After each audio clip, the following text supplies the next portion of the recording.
easy to edit your recordings? Just curious. No, sometimes we have a whole process down to a science. Donna records, she sends them to me, I edit, but it literally, she has to download it to her computer, send it to me. Then I put it in Google Drive. Yeah, it's like a 6-step process. Yeah. And we knew nothing before. I mean, this is all new to us. Zoom. Great. You're doing a great job. Yeah. You guys are doing a fantastic job. Thank you. You really are. Thank you, Sheila. I recognized your voice.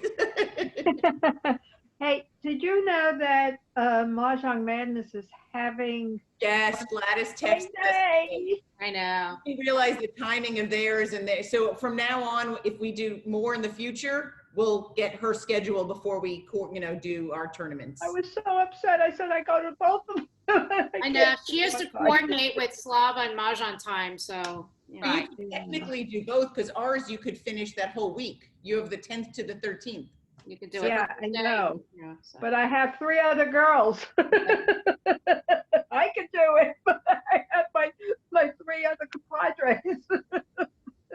Right. Are we ready? Yeah. Okay. So welcome everyone. Thanks for joining us for our Zoom talk. Today, most of you have heard of or know personally Toby Salk. She was born in New York and moved to Northern California. Toby came from a long line of Mahjong players. She jokes that she heard the tiles clicking in the womb.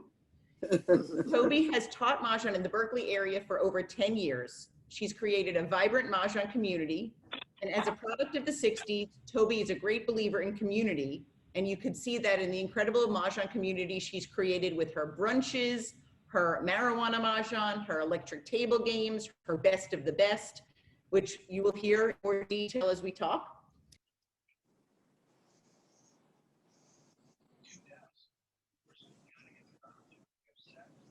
Dara, we can't.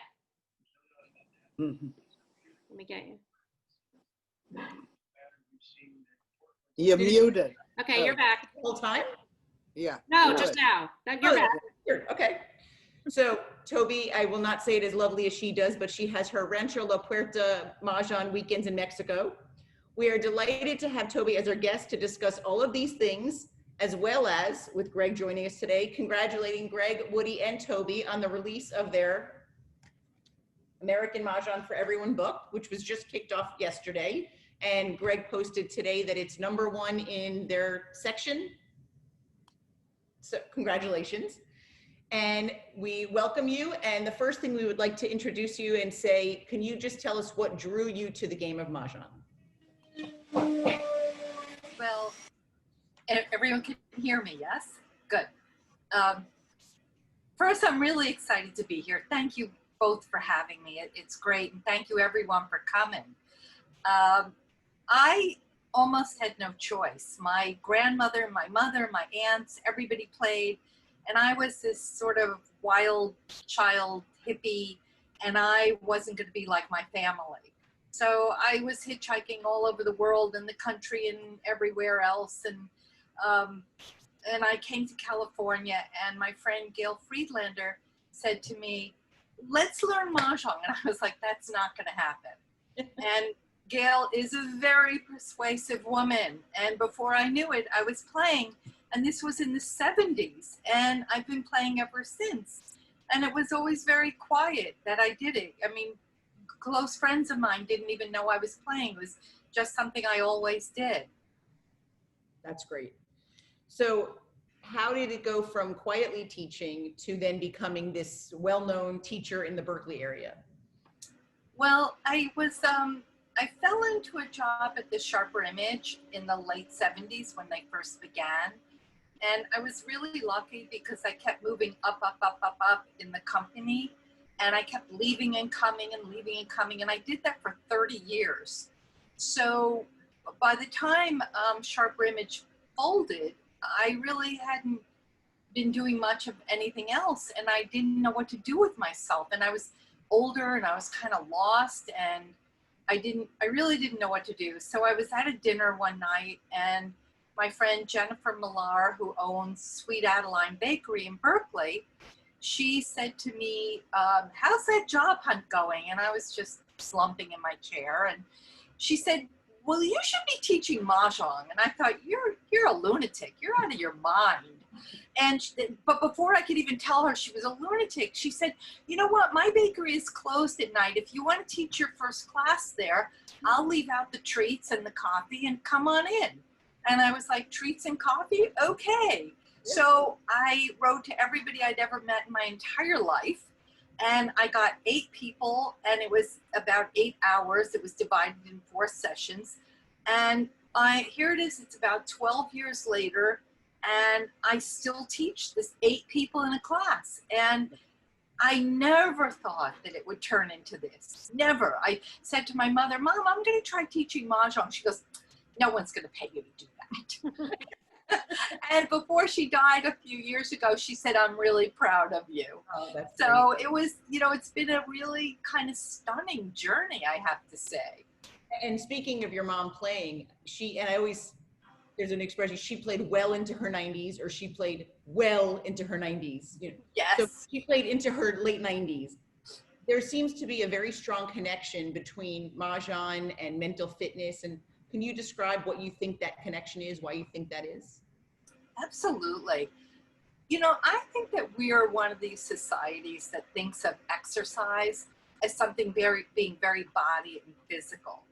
But I don't think there's anybody here who hasn't heard of somebody with dementia or Alzheimer's, or all of us forgetting why we went into the kitchen and finding some weird object in some weird place. And Mahjong really makes you strategize and think, and it keeps you on your toes, and you have to constantly switch gears. You know, you're going in one direction, you have to go in a different direction. You have to rev it up all the time. You have to focus. And my mother played until 99 and a little more, and she was as sharp as a person could be. She was as sharp as anybody here. She would beat the pants off of anybody at 99 years old. Really. I think that what we need to always learn something new, improve our brains, do something that pushes us here as well as our bodies. Definitely. And then also, because Don and I have gotten to know a lot more about Alzheimer's for our association with the Mahjong for Memories. And a lot of the aspects they talk about is also just the social aspect of it. That just getting together also helps stave off cognitive impairment. So you have plenty of ways people in Berkeley can get together. So I don't want to rattle them off. Maybe we could just go through a few different ones. One of them is your shark class. Yes. Start that. Well, the shark class is really unusual. I was playing Mahjong several years ago with someone, and I said, Mahjong, you know, as Greg says, the best words we want to say, the greatest words we want to say, Mahjong. And, you know, it means for anyone who doesn't play that we've won a game, and it's really an exciting moment. And the person across from me looked at me and said, you're dead, which means that I made an error. And I said, well, I don't think I made a mistake. And she goes, oh, yes. And I said, well, here's my hand. And I showed it to her on the card. And she goes, oh, I never saw that hand before. Well, it was March. That's our New Year's Eve. We've been playing with the card for a whole year by March. And I realized that there are some people that don't study the card, or there are a lot of people who play only 2, 4, 6, 8, or only this part of the card. And if you want to be a good player, you have to use the whole card. You have to know this card. So I thought, well, I'm going to teach a class how to be a shark in, and I do it every year, so it will be in April of next year, how to be a shark in 2021. So, and I go through the whole card, and I talk about your backup hands and why this is important, and what numbers are really popular this year, and what hands, you know, what if you make an exposure, what would be dead this particular year, and what hands breaks the rules, because they always have that every year, what hands carry over from last year. And it's a really fun class, because you take it, it's like 2 hours, you're in, you're out, and you know the card. I mean, it really sets you up for the entire year. It's a really fun way to learn the card. And it's interesting because you kind of brought up a little throwback to our conversation with Linda Fisher last week. You were saying it was March and she didn't even look at the separate section yet. And I strongly feel from Donna in my game, we have one friend that will not do singles and pairs. I mean, she could be one away and she won't do it. And I feel like that's her personality. She's not a risk taker. She's very calm. She's very meticulous. So I just definitely feel like the shark class would help break people of their personality, like kind of stretch their, so that's great. So can you tell us about? Wait, but Carla Smith has asked, will you do a shark class now? No, I only do it in April and I won't do it after April. It's kind of like I always say it's like celebrating New Year's Eve in February. That's great. So before we go into your classes, earlier we had Linda Feinstein on and she hosts Mahjong, Manhattan Mahjong. And if anybody missed that, we have it on our YouTube channel, youtube.com/modern mahjong. And we have the replays and this will be replayed on that as well. So you went to lunch at Sarah Beth's for her event. Can you describe what that was like and how that kind of was different than your Berkeley groups? First of all, Linda is a force and she's amazing. And she's just a powerhouse. She really did this with a blank slate. And I went and I've gone to her lunches a couple times. Every time I go to New York, I make sure I'm there on Mondays. And I asked if I could interview her because I wanted to do something here in Berkeley. But when I went to her event, I realized how different Berkeley is from New York. And I grew up in New York, so I really know the difference. And Berkeley is just sort of, it's not quite as wealthy. It's not, it's more homegrown. I don't really know exactly how to put it. But Stephen Friedland is actually one of our guests here today. So Stephen, give a wave. Give a wave, Stephen. Just put your hand up. There he is. There's Stephen. So Stephen really changed my life. Stephen is my Sarah Beth. Stephen offered his fabulous home where he's a contractor and gutted 5 rooms to make a community room. And so our food is a potluck. It's like Martha Stewart on steroids. And people come from all over. And it's very warm. And it's a hangout for an hour before. And there's raffles and prizes. And maybe I'll give a little demonstration of something. I'll have a little exhibition. Like I had an exhibition of a mini exhibition of mini Mahjong sets. Or I had an exhibition of dice. You know, and so it's different from Linda's because hers is really about playing. And this is much more textured, much more layered. And I think, I forget when we were talking to you before, if you described, is it you have people look at the different sets and relax and then go play separately? So yes, everyone gets to just see other sets and they bring their heirlooms and that's wonderful. So in New York, all the sets are white new sets. And at mine, they're almost all vintage sets. So if you walk around, you're going to see this incredible display, essentially, of vintage sets that we can't walk in anywhere and see these sets in person. Greg's book is fabulous because, of course, you can see the vintage sets. But that's, you know, it's still not handling them in person. And so you come into this brunch and you're going to see all these vintage sets and everyone brings different sets every time. So it's really got so many layers to it that are very different from New York. So and please, I love New York. I'm just saying this is different. You just opened a can of worms though. So silly question. We asked this hesitantly and you could decline, but do you want to share how many sets you have? Oof. You know, I live in a very, very tiny place. So what happened, this is a long answer. I hope it's okay. But about 12 years ago, when I was thinking about doing this, I was seeing that everybody had Mahjong jewelry and Mahjong was kind of out of fashion. It really wasn't, it's really exponentially grown in the last few years. And seeing all the jewelry was a little bit heartbreaking to me because it wasn't the miscellaneous odd tiles. People were taking beautiful vintage sets and chomping them up to make jewelry. So I started collecting sets so that I could fix them, restore them, find the 8 tiles for jokers, joker sticker them, and revive them so people could play. So I maybe have 50, 60 sets, but I keep trying to make them viable for American play. And I just finished a set this week, and when I do something like that, I feel like I just won the lottery.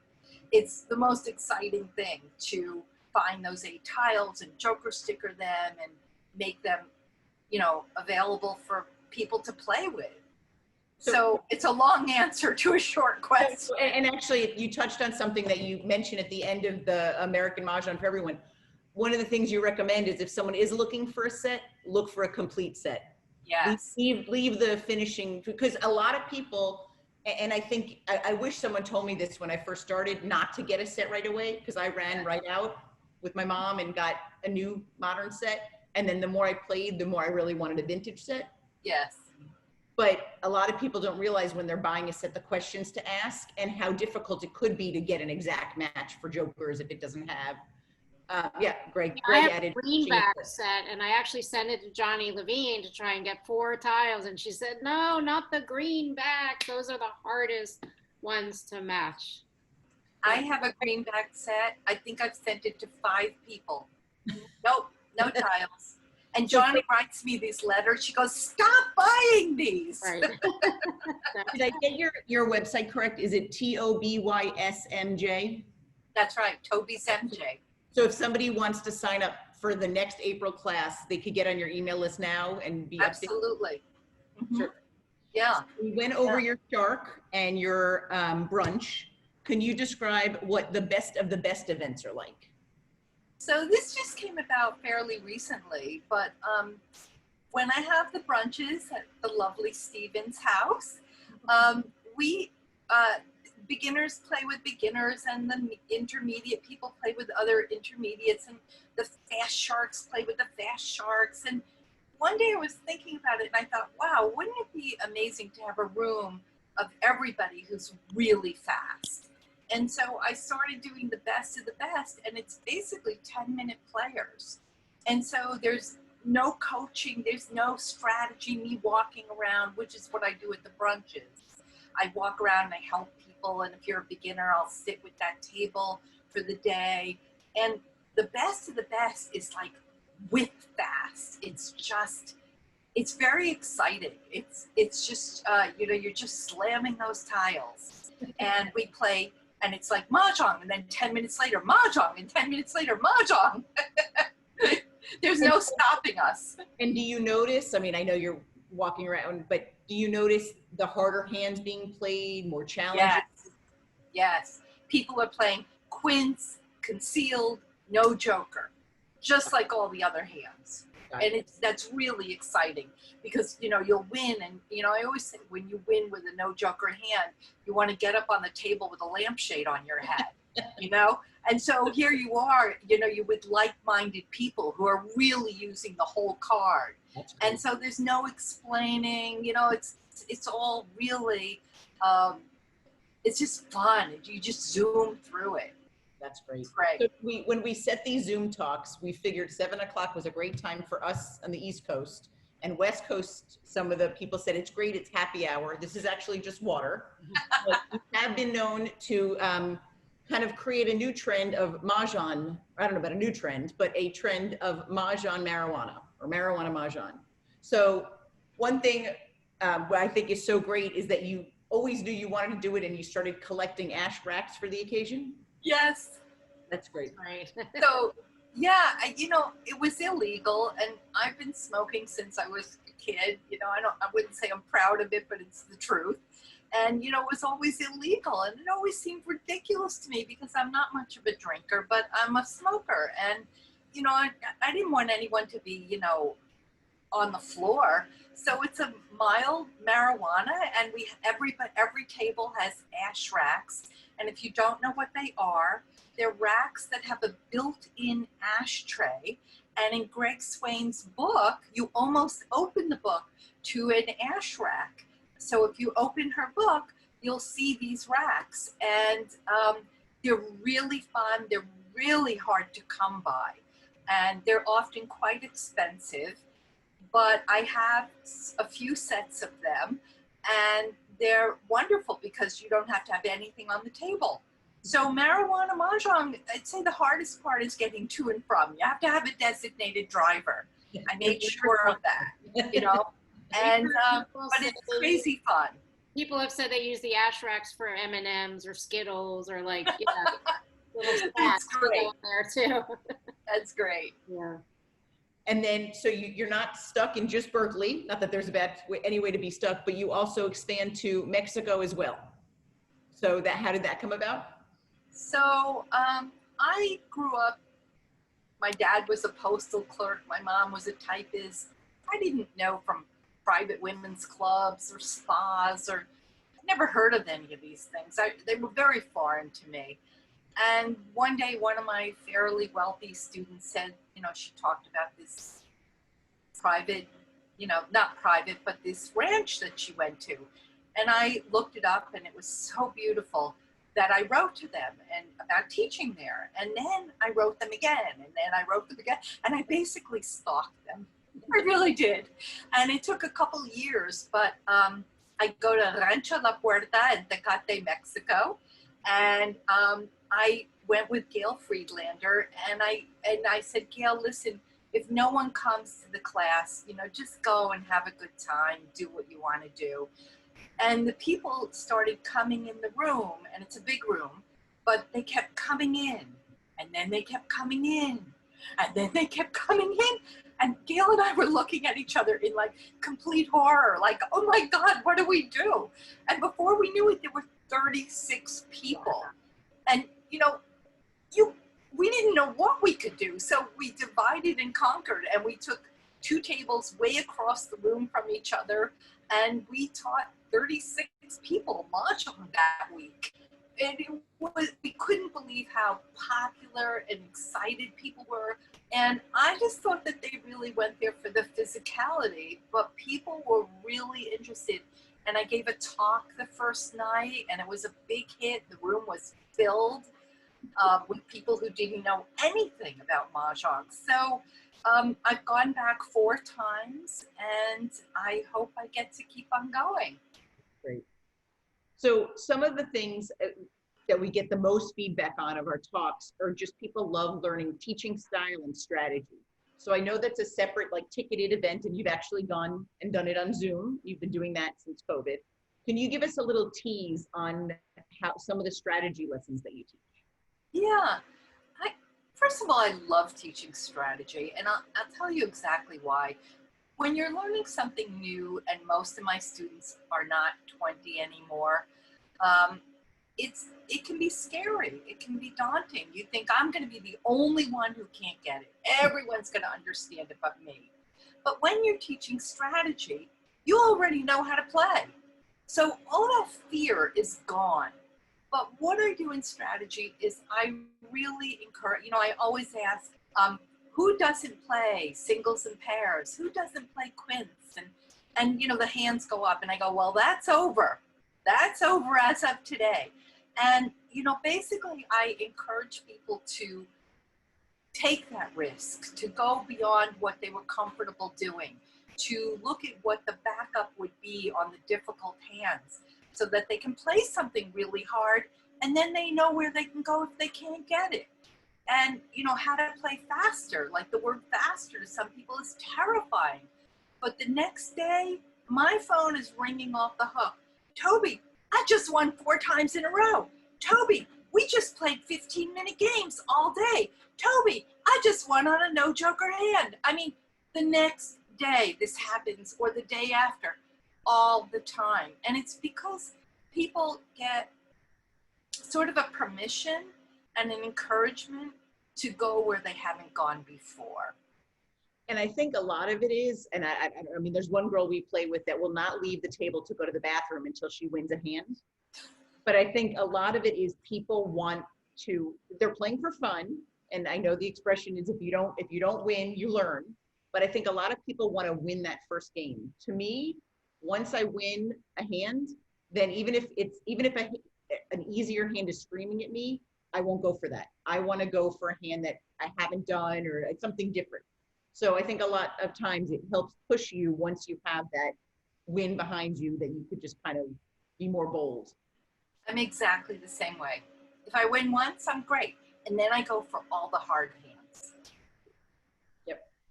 So you said before about your brunch that you walk around and kind of peek over people. So that seems to be the theme of your thought process behind your book.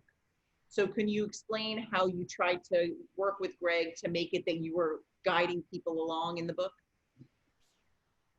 Yes. Well, Greg and I wanted to do a book that was pretty different from the other books. There's some great books out there. And I thought, well, what's going to be different here, Greg? Because she had the brainstorm of it originally and came to me, and I thought, well, why would you even want to do this? And really what evolved is that our book has Greg and I over your shoulder. We really wanted to feel like we were there with you. We have big personalities, humor and warmth, and we really care about you learning. And I feel really that this book gives you that warmth, that humor, us standing over your shoulder. It's really different from all the other books. It's got a paper cutout of a set, so you don't even have to go and buy a set if you don't have one. You can just use the book. And we've also attached this book to a website. So it brings you into present time with the website. So there's a card in the book that you would use, but it's kind of a generic card. It's a century card. It's good for a century. So if you want to relate to the 2020 card, you can go to the website and you can take these quizzes and the answers will be on the website. So it's got our humor and our warmth and us over your shoulders, and it's also very contemporary. That's great. And I love the G and T time, the drawing that Woody did. And it's very cute because throughout it, most of the time I would say you're in agreement, but I like when you do see things a little differently and explain your each different take on it. Yeah, that's kind of fun because it's not a competition. It's just Greg does something one way, I might do it a little differently.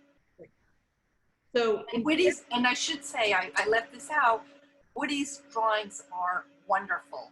They are also, again, so clear that instead of sitting there going, I don't get it, I need to see this, you can see it with his drawings. Yeah, no, definitely. In the order of passing and pile, yeah, it makes it much clearer. So in other talks and articles I've read about you, you talked about being nervous for your first tournament. So now as a director, how do you set the tone differently? I would say one of the biggest things I do is really the attitude. So many tournaments are about giving and charity, and I think that most people are afraid or have encountered people who are not the kindest and have been rather challenging. And so I begin every tournament with the spirit. We're here together. We're so fortunate to have community. We're so fortunate to be able to give to whatever it is that we're there for that day, even if it's a private tournament. That's okay. But really, this is our opportunity to be our best selves. This is our opportunity to be the best person we can be. And that's really my theme of being a director, right there. That's great. Yeah, it sets the tone. Mm-hmm. So a lot of times there's discussion of games being friendly, and a lot of usually that doesn't necessarily mean the regular definition of friendly, but more that the rules are loose. And it seems that people get very offended if their hand is called dead. And I think it's the wording of the word dead. How do you suggest that people handle if they're calling someone else's hand dead, or what is the way that you say it that it's received politely? First of all, I think it's important to tell the truth. I think a polite game still can call somebody dead. It's not impolite. It's part of the game. If you are smart enough, clever enough to see that somebody's hand cannot be made, maybe they have 2 exposures and the pair that they need is already on the table, it's your job as a good player to say this to someone else. Now, how you say it is really the ticket here. And you say, you know what, Dara, I'm so sorry, but I think your pair is on the table and I think you're dead. You could say it like that and they'll go, you know what, you're right. You're right. I was just trying to make it to the end. And then the person, you know, is okay with it. Why would they be offended? It's part of the game. Well, I think it's interesting with this year, there are several hands. I think there's 3 sets of hands that are only 2 tiles apart. And I realized it because I was playing online with a friend and I thought she was dead at first, and it's a site that doesn't call you dead. And I realized she was playing flower 4, 5. I thought she was playing 4, 5, 6, but she was out actually doing the multiplication hand. So I'm looking to see what tiles were still left. And I was like, it didn't matter because I couldn't call her dead anyway, but I was just looking to see what was safe to throw.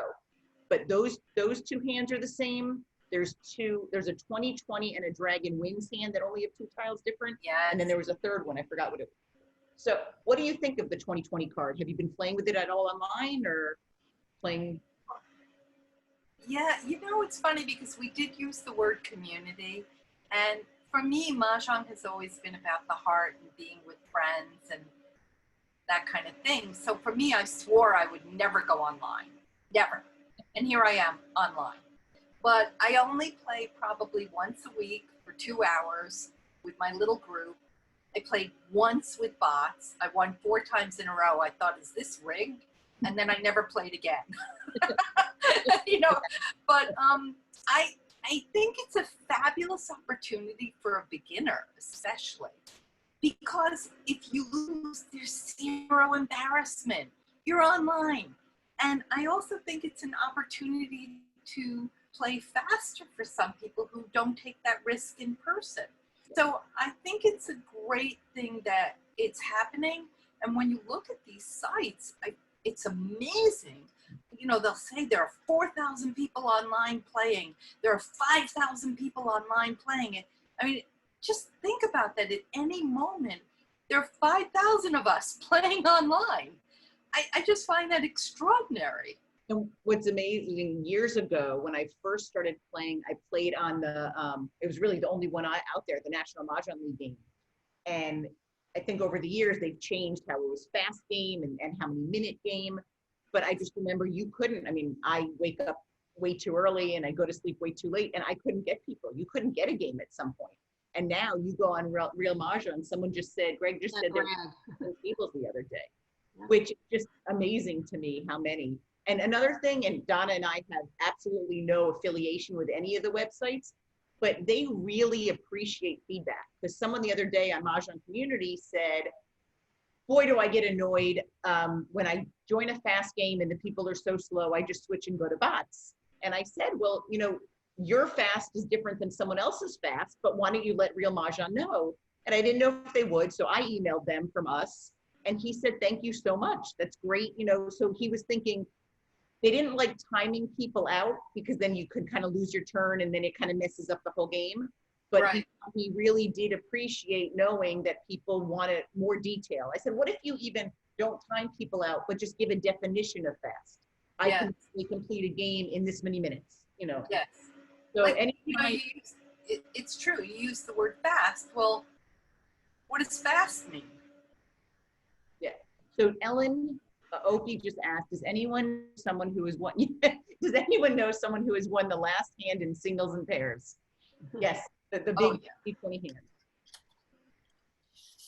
Yeah, I mean, lots of people. Yes. And then they post it, and then they get in trouble for posting it on social media. It's true. Yeah. Well, I couldn't believe it. I was playing Real Mahjong one time against bots, and I actually got my phone out to film it because the last 2 tiles, that the courtesy pass, that's all I needed. And I said, okay, this is going to be great if I get this. And sure enough, I was dealt a heavenly hand. Or actually, it's an earthly hand. It was at the end of the Charleston. That's So, incredible. If I didn't film it, I would have thought I was like making it up. That's a hole in one in golf. It was That's a twin. amazing. Yeah, it was great. Yeah. So Helen, I was playing on Mahjong time and another player won that hand. Oh, wow, she threw 3 jokers. Oh, that's It's That's amazing when you killer. those hands and then you get the jokers. Yeah. So Toby, I'll open it up to you first. Is there anything we missed that you wanted to talk about before we open it up to other questions? Wow. I guess the biggest thing I want to say is I think most everybody's heard about Gregg, our book. And I just want to say that we know it's on Amazon, but the biggest thing I want to say is that you can get it at your local bookstore. And I think that everybody needs all the help we can get these days. Dara and Donna, they're small. I'm small. We want you to go to the local bookstores. And if you can go to your local and call them or write them and say, could you order this or could you get this? That's our ideal. So Gregg, did you want to say anything on that one? We could unmute it. Can you mute? I can unmute. There is something called bookshop.org, which actually supports local bookstores. So you can go online, order it from bookstore. It's on our website. Bookshop.org. Yeah. That's what it is. Yes. Bookshop.org. And so then they support the local bookstores, which is Yeah. fabulous. But you can still get it delivered to your house. Great. Yeah, And go to your local store, your local bookshop. Sarah got it very quickly. She got it weeks ago. From where? So I pre-ordered it and it came well before the launch date. I was shocked. Yeah. Wow, that's great. Great. Okay, so questions. So does anyone want us to unmute them, or actually, Donna, can they unmute They themselves? can unmute themselves, yeah. Or if not, if you want to type in the message bar, Mhm. Yeah, if anyone has any questions, just type it in. see if we missed. So, one new message.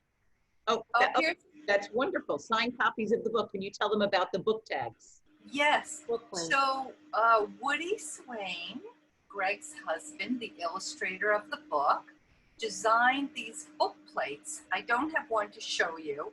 They're really wonderful. They show Gregg and I like G&T time. And what we're going to do is Gregg and Woody are going to sign them in New York. They're going to ship them to me. I'm going to sign them. I'm going to ship half back to New York. And then anyone who asks us, we're going to ship you a book plate that you could put. There's one right there. You see? And Greg, it's really fun. it goes to your screen.